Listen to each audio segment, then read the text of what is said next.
Good evening, everybody. System Chalk here with the 221st episode of our first YouTube run through the House of Light expansion to Book of Hours, playing as the archaeologist. I have a few things mostly just left over from Monday's episode, so we're going to be getting the remaining memories for our eventual completion of A Child's Treasury of Golden Afternoons. If I'm lucky, we'll be able to level those up before the end of the day. Also, unless something goes terribly wrong, we should actually be able to turn around and read Amaranus Batella as well. We'll do that in the next day, of course, but that will mean that we've got the two Newman texts down, and while we had kind of crossed the milestone of finishing all the phonographs and records, we're at the point now where realistically I only have two more Newman texts to read, and we are like done, which means we're going to be focusing more on the further stories when the time comes.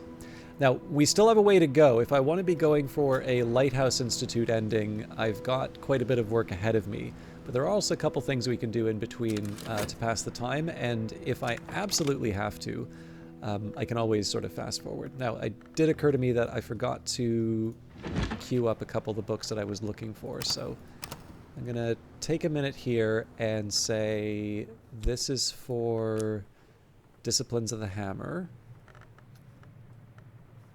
and then this one will be for Sharps.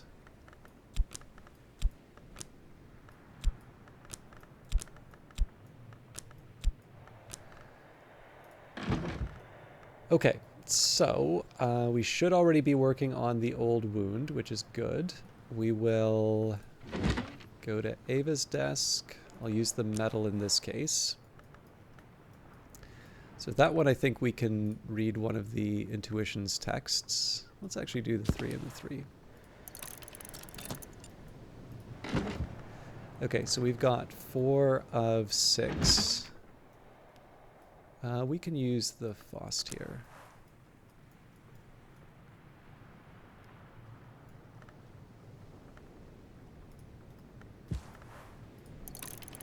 So that would be 5 of 6, and then Contradiction should finish the job.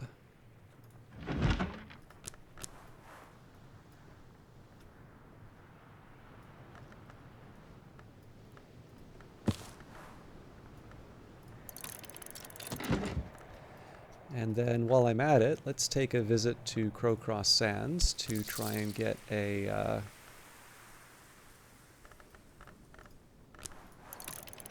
some more fish.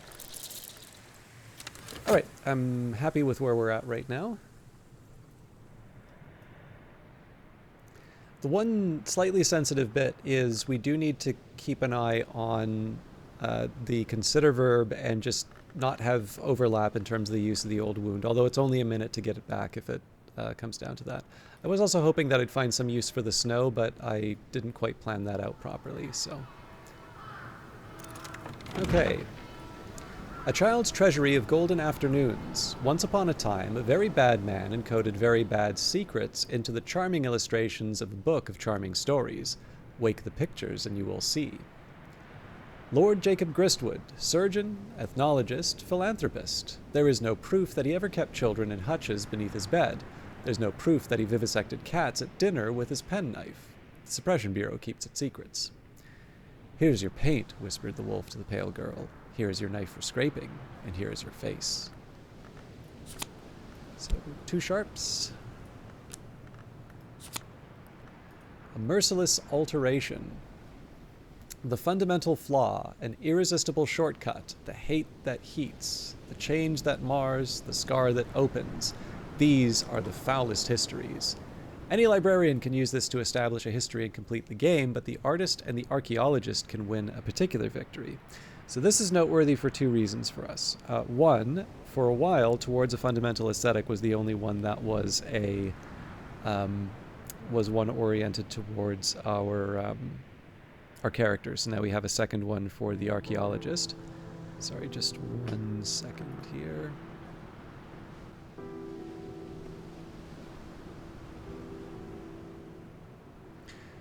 The other reason why this is significant is it's our first edge memory. Or Edge Newman, rather.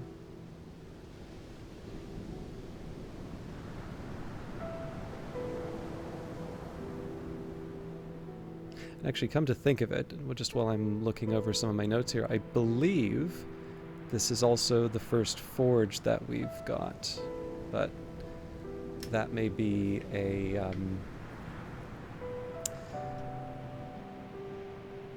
that's going to change fairly soon. All right, so I'm actually going to leave this aside right now. We'll put the Gristwood book on the shelf for... I think I'm going to have to move the scrolls over here. The ink will have to go to another place.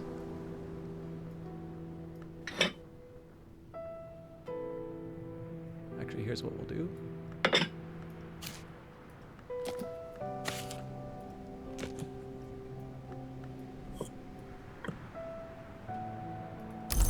Must be order.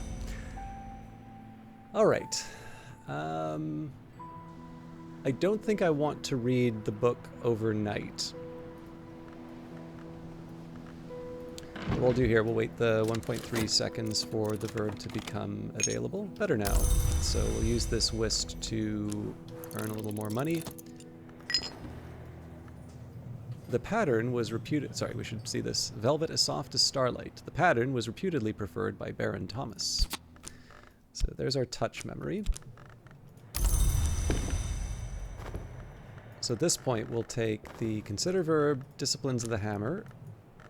We'll combine all of these. I definitely want to use the old wound in this context because I'm already generating a new one. So we'll take the metal, we'll take the sharps lesson. I thought I'd understood, I'd only begun. And so oddly enough, I may not actually need to use the merciless alteration, although there's not a whole lot left for me to do.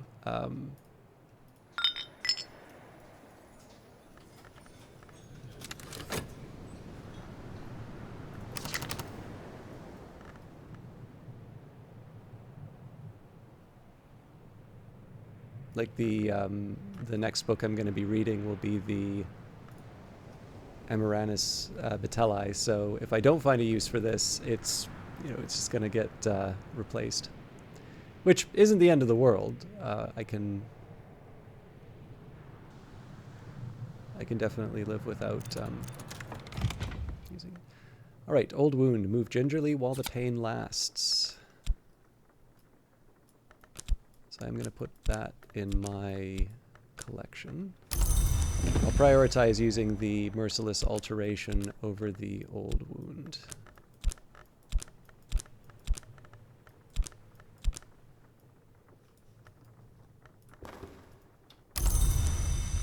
And because we don't have, so we've got 3 of the required, well, okay, technically I could use this little trio here, but that would make me sad. So we'll just wait a couple seconds.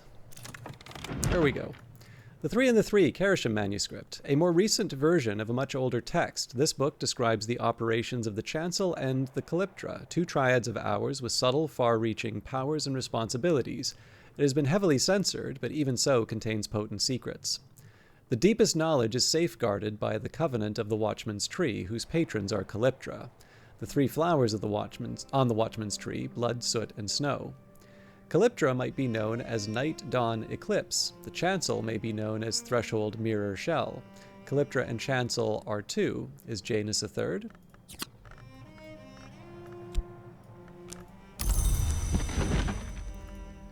A True History of Valentine de Wolfe. Written in the 3rd person by Valentine de Wolfe. Rarely coherent, though it includes some useful footnotes on falconry and on exotic veterinary medicine. Valentine is obsessed with the meaning of the de Wolfe coat of arms. On a field oar, a chevron and arched gulls between 2 corby heads, erase sable in chief and wolf segant sable in base. Long have the 2 birds pursued my blood, yet one is no crow, yet it is darker. Long as the wolf rolled itself in gold like a clovered cow, until its slobbering stain our thoughts. and the Victory of Crowns, erratic accounts by Aaron of the hunting and consumption of supposed immortals by shadowy assassins, published in the late 19th century. The assassins are, according to Aaron, the agents of a power called the Coronel, a soldier of the secret masters. The accounts date back to Roman times. Aaron's scholarship is dubious, but she, writes pithily. Incidents of sudden and violent death are interspersed with aphorisms. Hours don't dream, long try not to.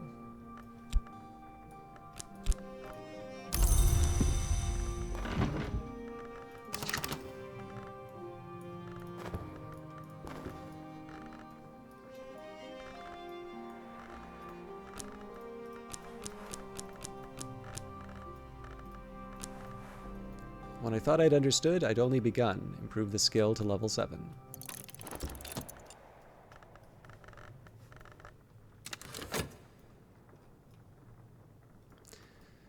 So it does feel a little funny to just sort of sit here. Actually, you know what?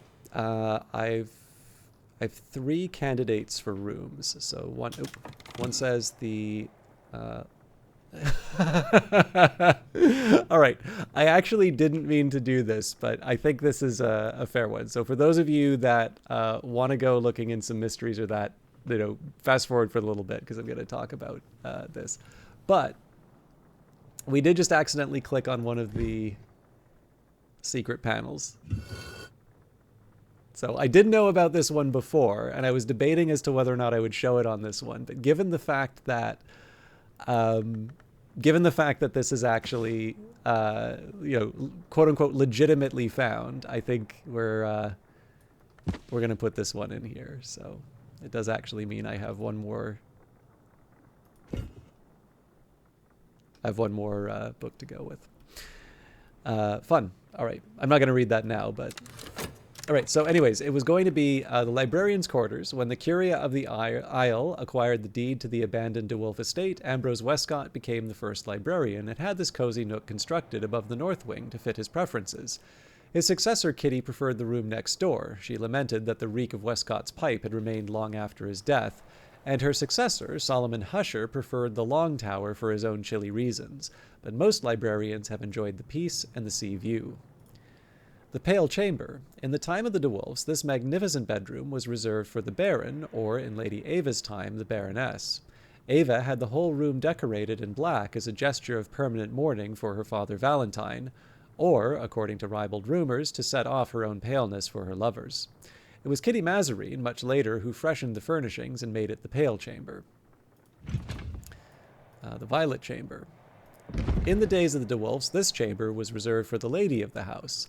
Later, the librarians Willem Harries and Gervinus van Loren both preferred it to the librarians' quarters. Harries established a little shrine to St. Agnes in the far corner, and there it remained for many years until van Loren ordered it to be removed. The Chair of Challenges. Here the librarian Harries sat to formulate the paradoxes he would bequeath to van Loren.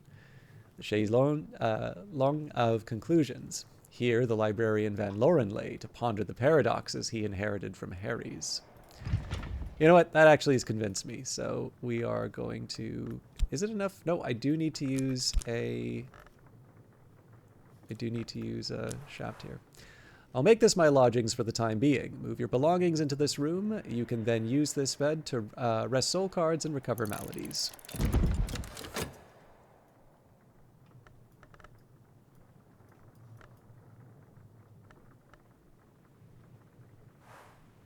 Night has fallen, dawn will come soon. An afternoon spent profitably, reading newspapers to the curious, writing affectionate letters for the lonely, steering farmers through the requirements of the Ministry of Agriculture. The skill is now level 7, its power aspects have also increased.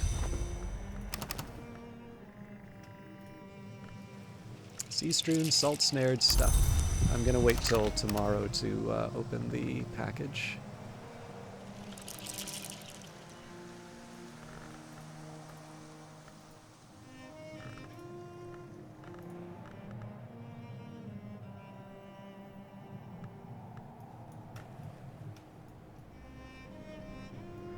So one of the questions I'm going to have is, do I want to...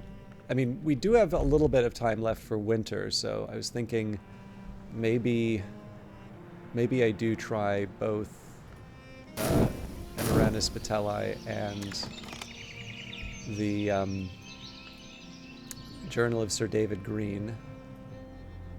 Yeah, let's go for it.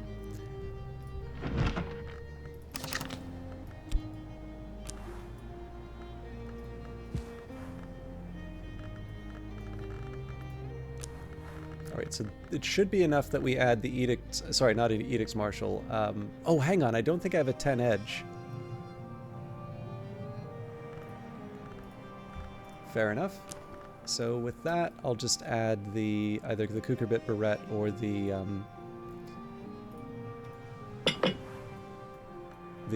what was it? The knife. All right, I can master this mystery. Enough edge to match mystery edge. And we will go for... Actually, I guess theoretically I could have used the Merciless Alteration as well. Amaranthus patelli, fragment of iron alloy meteorite carefully inscribed and polished.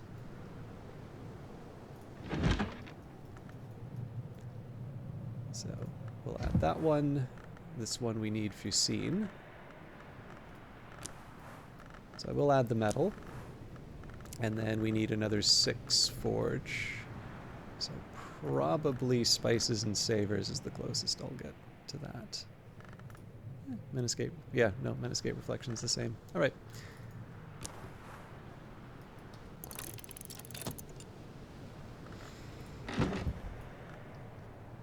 Okay, now, what I can do here is I can position myself for the next few memories that are coming out. I don't recall, or lessons that are coming out. I don't recall exactly if I get 3 lessons or 2, but let's treat it like we're going to get 2, because I also don't have an unlimited number of desks to work at.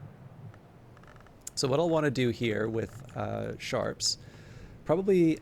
I was actually originally going to say it was going to be Ragged Crossroads and Rhyme and Remembrance, but I just remembered here that we do also have Menescape Reflections. Now that's a little inconvenient because it's sort of the same story as Disciplines of the Hammer. So it would have been nice to have the Merciless Alteration, but we'll make this work. So, first things first, let's grab the forgy things that I can.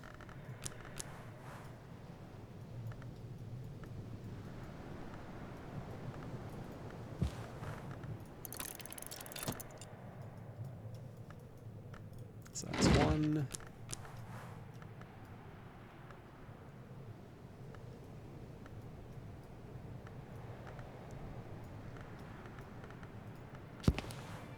2.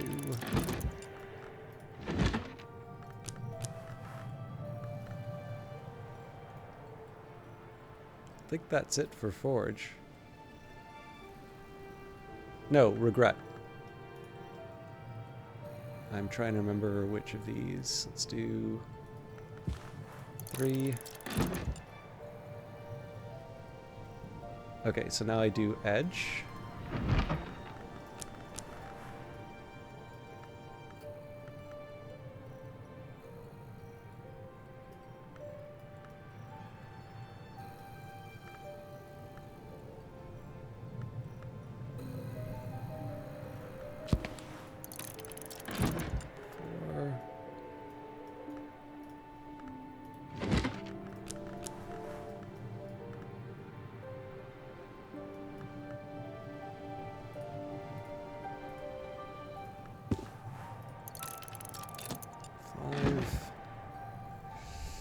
I feel like I'm missing an obvious one, but...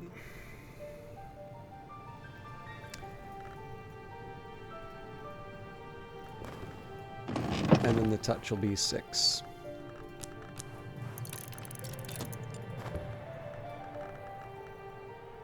After that,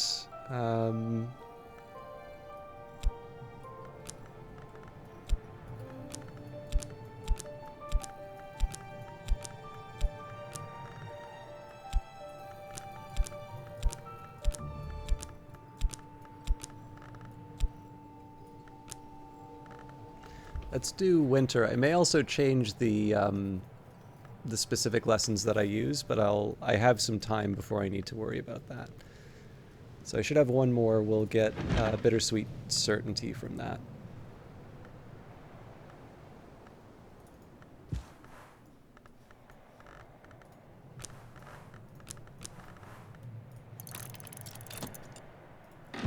And as always, we'll make a little bit of money.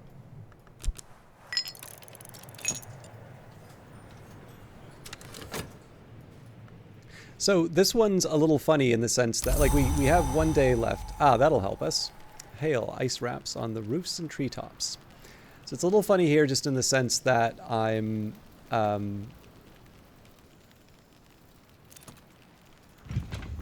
this is a safe place for me now, to the extent that dreams are safe.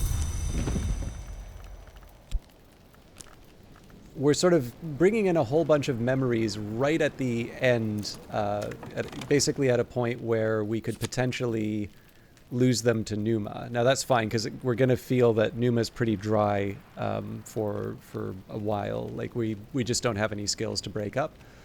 But with that in mind, like, I'm definitely going to be rushing in terms of these memories for a bit. So in this case here, I wanted to make sure that I at least got the memory that I needed from the chair. Velvet smooth as midnight, a sometime seat of the secretary enigmatic of the Curia, whose responsibilities and identity were not widely discussed, but might conceivably have been one called CC.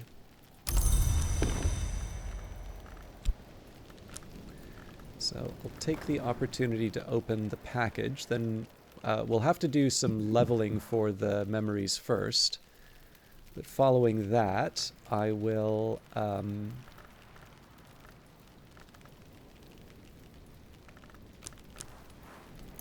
who threw this overboard?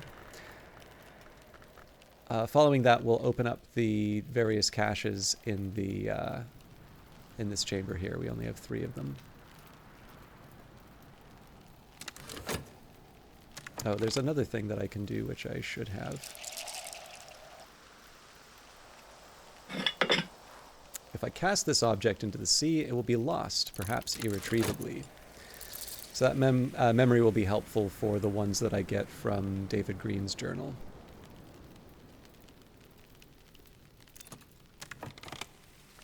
When something is given to the sea, it rarely returns, although of course I did.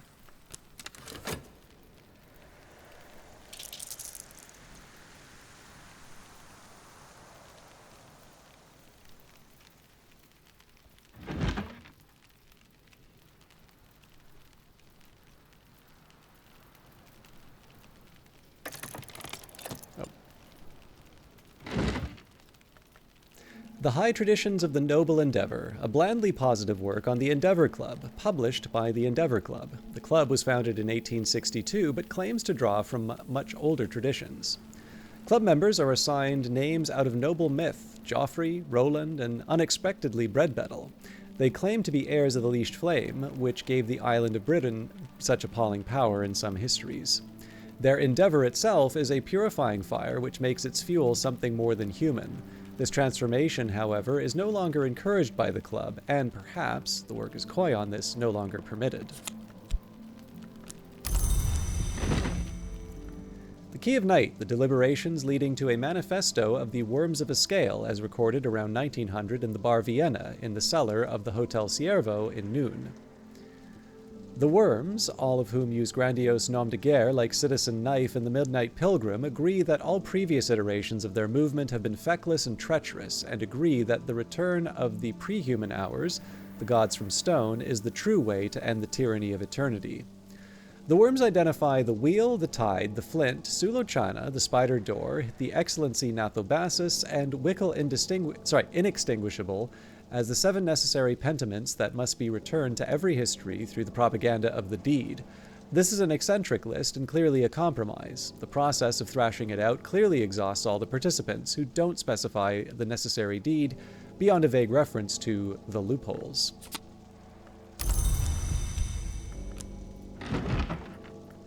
The Annals of St. Brendan's, over 100 years of the Abbey's annals from 1230 to 1350. 3 events of particular interest are recorded. An endowment by Eva de Braus, widow of the Marcher Lord Gwillem Du, Black William, which enables the expansion of the abbey. The construction of the Winter Tower, which is dedicated to the Madrigad, and the death by poisoning and arts unsanctioned of Abbess Nona. After Abbess Nona's death, the double foundation is dissolved and the monastery is reformed to accept only male novices. At this point, the ink changes. The helpful scribe explains that for the new foundation, the abbot has mandated Stargall, not Ugal ink. He outlines the differences, use of inks and containment techniques with a sky, not nectar context, but doesn't trouble to explain why.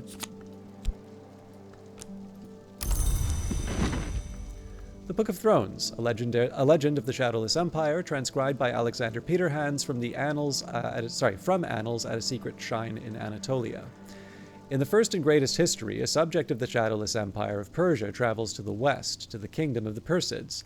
There he becomes a protege of the tutelary Persid deity, the Scarred Man, who lives in the dark. He returns after 7 years to put his skills at the service of the Shadowless Empire, becoming their golden general. After many years of peace, the heirs of the Persids move against the King of Kings and the Shadowless Empire. The Golden General will not take up arms against the blood of his mentor until the King of Kings whispers a great secret of betrayal in his ear. He breaks his sword, forswears his oath to both Empire and the Scarred Man, and enters the temple behind the world, leaving his life behind. The Book of the Extinguished Heart. In the days of the Shadowless Kings, Enis Lazali was executed for prophesying the division of the sun. If any of his captors grew long, they probably feel rather abashed now. Lazali indicates that the sun will be divided in the Mallory by the Forge of Days, armed with the love in her heart. Love will not be the cause of the sun's death, but rather envy. Envy will not be the cause of the sun's death, but rather thirst. Thirst shall not be the cause of his death, but curiosity. Curiosity shall not be his end, rather it will be love.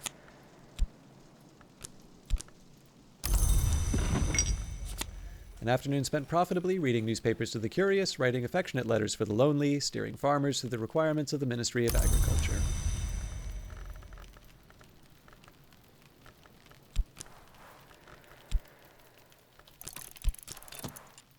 It's winter and the storms have tightened the seas. I am sitting before a fire in the Sweet Bones with a beef and potato pasty in one hand and a hot ale posset in the other.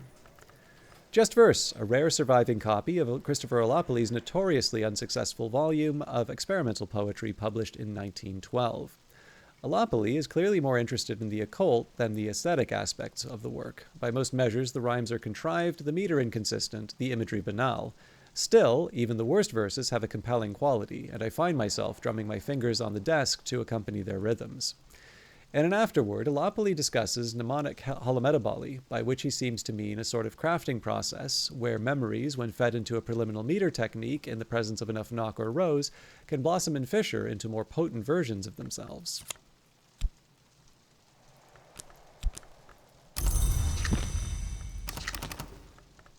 All right, so we've got 1, 2, 3. So we've got 7 out of the required 6. I'll put the contradiction down here. So let's start by focusing on whatever winter stuff I can get. I'm also going to divide these out. All right.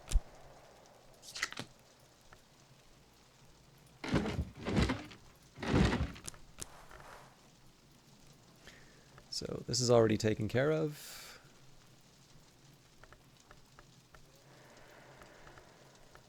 We already have regrets, but we can bring in winter. I'm actually, hindsight.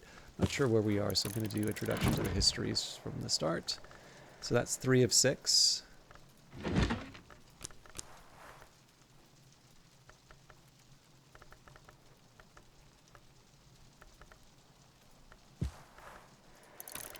Four of 6. I think that's it. Technically 5 of 6 when I get the loss again. But I'm not quite ready for that. So, from there, I think I need to see bells and braziers.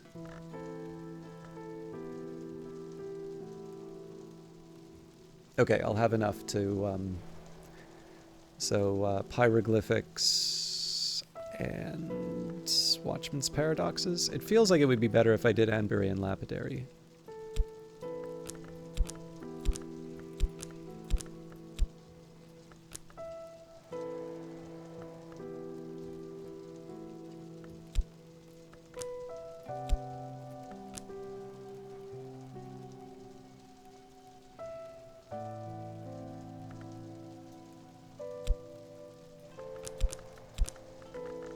Yeah, that works for me.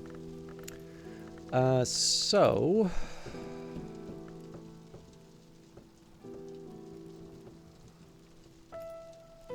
I can at least start on some lantern stuff.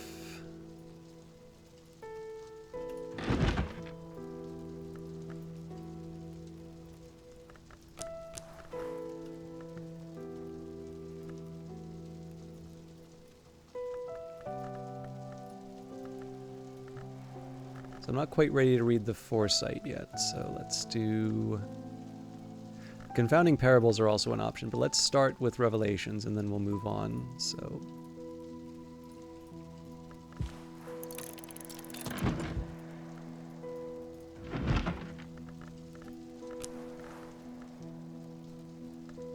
Although I think I may have just hit the limit on the lantern now that I think of it.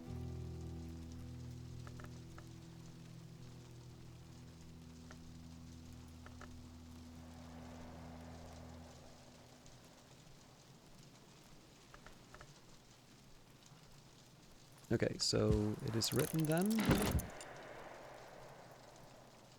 Sky's definitely not a hard one for us to fill out.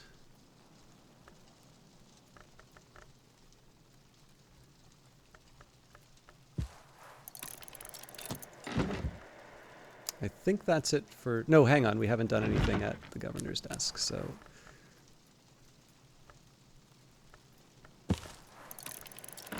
Alright, I think that's a good place to leave it. So right now we're really just waiting for the 1 minute for the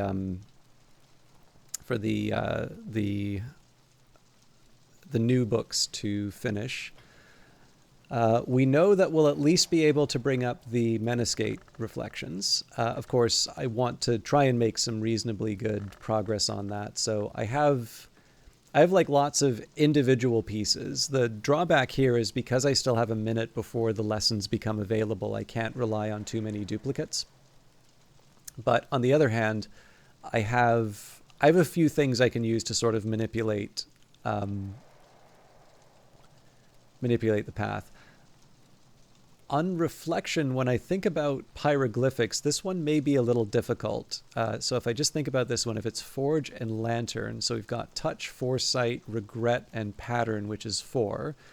Revelation, okay, no, then we take Revelation and Bittersweet Certainty. So the trip up on there may be that we need to wait the 30 seconds to get the Touch, but that's fine. We'll still be able to work around that. So... there's a reasonable but not guaranteed chance that we'll get through all of these lessons before the end of the season. If it turns out to be Numa, that's fine. We don't actually have a whole lot to do during Numa. And if it doesn't turn out to be Numa, then we just work with what we have and we start working on the next event. But all of that will happen in future episodes. So thank you very much for watching, and we'll see you in the next one. Take care.